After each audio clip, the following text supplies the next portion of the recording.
మన రాష్ట్ర కార్యదర్శి సాంబశ్వరరావు గారు, బాలమల్లేష్ గారు, సభకు అధ్యక్షులు కృష్ణమూర్తి గారు, అంజయ్య నాయక్ గారు, కాంతయ్య గారు, దామోదర్ రెడ్డి గారు, లక్ష్మి గారు, అలాగే ఉమా మహేష్ గారు, రత్నాకర్రావు గారు, ఇతర కామ్రేడ్స్ అందరికీ నమస్కారం.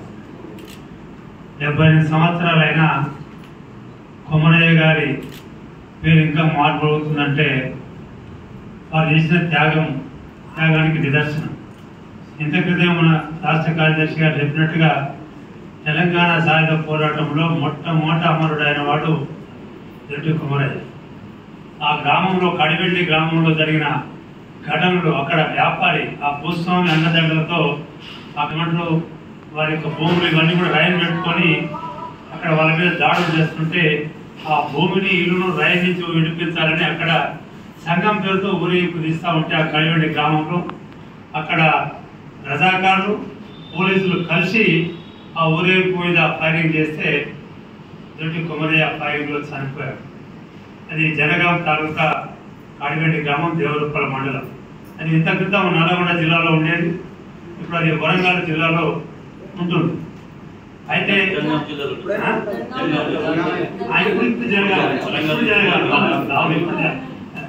జిల్లాలు మారినప్పుడు నల్గొండ నుంచి వరంగల్, ఇప్పుడే మళ్ళీ జనగాం జిల్లాకి వచ్చింది. ఇది 3వ దఫా. అయితే తెలంగాణ రాష్ట్రం ఏర్పాటైన తర్వాత చంద్రశేఖరరావు గారి దగ్గరికి మేము అందరం వెళ్ళాం. ఎందుకంటే ఆయన తెలంగాణ ఉద్యమంలో దొడ్డి కొమరయ్య పేరు చెప్పేది, సాగర్ ఐలమ్మ పేరు చెప్పేది, ఆరుట కమలాదేవి, ఆరుట రామచంద్ర, అందరి పేరు తెలంగాణ సాయుధ పోరాటంలో ప్రముఖుల పేర్లని చెప్పుకుంటూ తిరిగేవాడు. మనకంటే ఎక్కువ చెప్పేవాడు. అయ్యా మరి ఆ దొడ్డి కొమరయ్య అక్కడ మా పార్టీ నుంచి స్థలం సేకరించి పెట్టాం.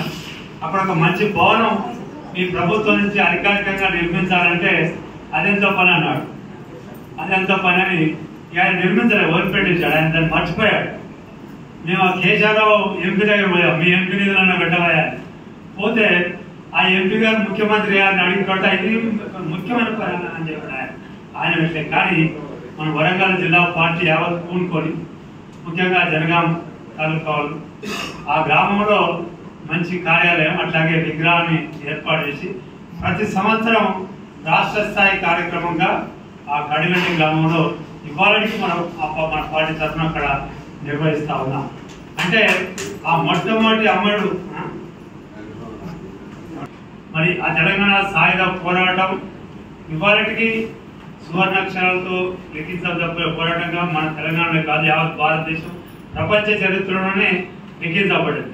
కానీ వాళ్ళ చరిత్రను అనేక రకాలుగా వక్రీకరించడానికి ప్రయత్నం చేస్తాను. ఏం చెప్తున్నారు వాళ్ళు? మనకు స్వాతంత్రం వచ్చిన తర్వాత తిరుగుబాటు చేశారు. ఇప్పుడు మన సాంబశివరావు గారు చెప్పినట్టుగా 1948 సెప్టెంబర్ 17 నిజాం సైన్యాల సర్దార్ వల్లభాయ్ పటేల్ వచ్చి లొంగ తీసుకొని భారతదేశంలో విలీనమైనట్టుగా తెలంగాణ ప్రకటన వచ్చింది. మనం సాయుధ పోరాటాన్ని కంటిన్యూ చేశాం. ఆ కంటిన్యూషన్ పోరాటంలో చనిపోయారు, కానీ వీళ్ళు స్వాతంత్ర పోరాటంలో చనిపోలేదు అని మన మీద ఒక అపాఠం వేయడానికి వాళ్ళ బీజేపీ ప్రభుత్వం ప్రయత్నం చేస్తాం. అయితే దాని పూర్వపరాలు ఆలోచన చేస్తే 1947 ఆగస్టు 15 భారతదేశానికి స్వాతంత్రం వచ్చింది. తెలంగాణకి ఎందుకు రాలే? ఇక్కడ నిజాం నవాబ్ పరిపాలన ఉంది. ఆ నిజాం వ్యతిరేకంగా ఎవరు పోరాటం చేసినారు? కమ్యూనిస్టులు పోరాటం చేసినారు. అందుకే ఆ పోరాటం కంటిన్యూ అవుతూనే ఉంది. మేము దీన్ని అంగీకరిస్తలేము, మేము సాయుధ పోరాటం చేసేలా మేము సాధించుకుంటామంటే కమ్యూనిస్టుల యొక్క పోరాటం తట్టుకోలేక ఆ గ్రామాల్లో ఉన్న భూస్వాములంతా పారిపోయి వచ్చి హైదరాబాద్లో షెల్టర్ తీసుకున్నాడు. 10 లక్షల ఎకరాల భూమిని పేదవాళ్లకు పంపిణీ చేయడం, 10,000 గ్రామాలను ఈ భూస్వాముల నుంచి విముక్తి చేసి వాళ్ళని పలాయనం చేసేసారు. చేసేసిన తర్వాత వాళ్ళందరూ ఇక్కడికి వచ్చి అయ్యా వెంటనే నిజాం నవాబు అక్కడ లొంగిపోకపోతే ఈ తెలంగాణ ప్రాంతం అంతా కమ్యూనిస్టుల వశం అవుతుంది, వాళ్ళ దానికి కూడా ఎవరి తరం కాదు అంటే మ్యూచువల్ అండర్స్టాండింగ్ లో నిజాం నవాబ్కు రాజభారం ఇస్తాం, నీ గవర్నర్ పదవి ఇస్తాం, నువ్వు లొంగిపోయినట్టు నటించు, మేము వచ్చి లొంగ తీసుకున్నట్టు నటిస్తాం అని వాళ్ళిద్దరూ వచ్చాక ఈయన లొంగిపోయినట్టు అది అసలు మన యొక్క పోరాటానికి తట్టుకోలేక నిజాం సైన్యం అట్లాగే మరి వీళ్ళంతా భూస్వాములు మొరబెట్టుకొని జవహర్లాల్ నెహ్రూ గారితో సర్దార్ వల్లభాయ్ పటేల్తో వీళ్ళు రాష్ట్ర ఒప్పందం చేసుకొని తెలంగాణను విలీనం చేసుకోవడం అనేది జరిగింది. సాయుధ పోరాటం లేకపోతే ఇవాళ నిజాం ప్రభుత్వమే తెలంగాణలో నేటికి కొనసాగేది. అది గుర్తుంచుకోవాల్సిన చరిత్ర. కానీ దాన్ని వక్రీకరించడానికి ప్రయత్నం చేస్తున్నారు. కానీ నేటి తరం మరి ఈ దొడ్డి కుమ్మరయ్య లాంటి వాళ్ళు అనేక మంది వీరులు, 4500 మంది వీరులు అమరులైనారు.